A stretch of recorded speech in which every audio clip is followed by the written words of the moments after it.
যার নাই কোনো কষ, তার নাম আনারস। বেশ রসালো এবং টসটসে। ভাই, মাখা করতে করতে সুপারস্টার হয়ে গেলাম। আমার সম্মানিত ফ্যান ফলোয়ার যারা আছো, তারা মাখা দেখতে খুব পছন্দ করো আমি জানি, এবং দেখি বেশ ভিউ হয়, এবং আমার পরিবারের লোকরাও আমার হাতের মাখা খেতে বেশ পছন্দ করে।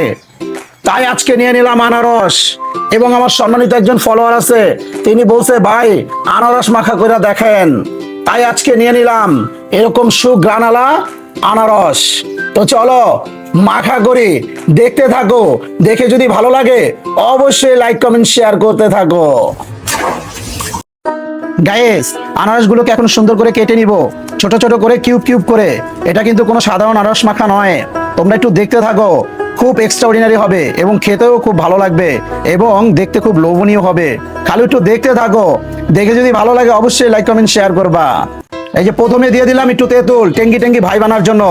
যাবে ভরপুর গুঁড়ামরিচ, তারপরে চিলি ফ্লেক্স, তারপরে বিট লবণ, তারপরে দেখো যেটা না দিলেই নয়, কাসুন্দি। দেখো, দেখতেছো তো কি কি ইনগ্রেডিয়েন্টস দিতেছি। এই যে তেল, বললাম না এটা কোনো সাধারণ মাখা নয়, কিন্তু একদম অ্যাটাকের মতো হবে। দেখো, তারপরে সস, ওহ, তারপর একটু মাখা জাগা করবো, মাখা জাগা।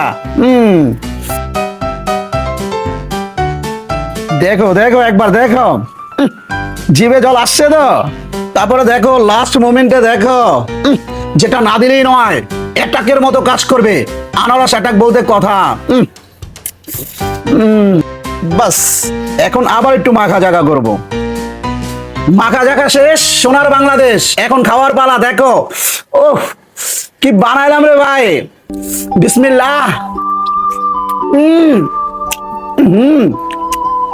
বললাম না সাধারণ কোনো মাখা নয়, আনারস অ্যাটাক বলতে কথা। ফাটায় লাইছি ভাই, বিশ্বাস করেন ফাটায় লাইছি। এডি চারটা খাইতে মন চায় রে ভাই। উফ, জাস্ট ওয়াও লেভেলের। আলহামদুলিল্লাহ।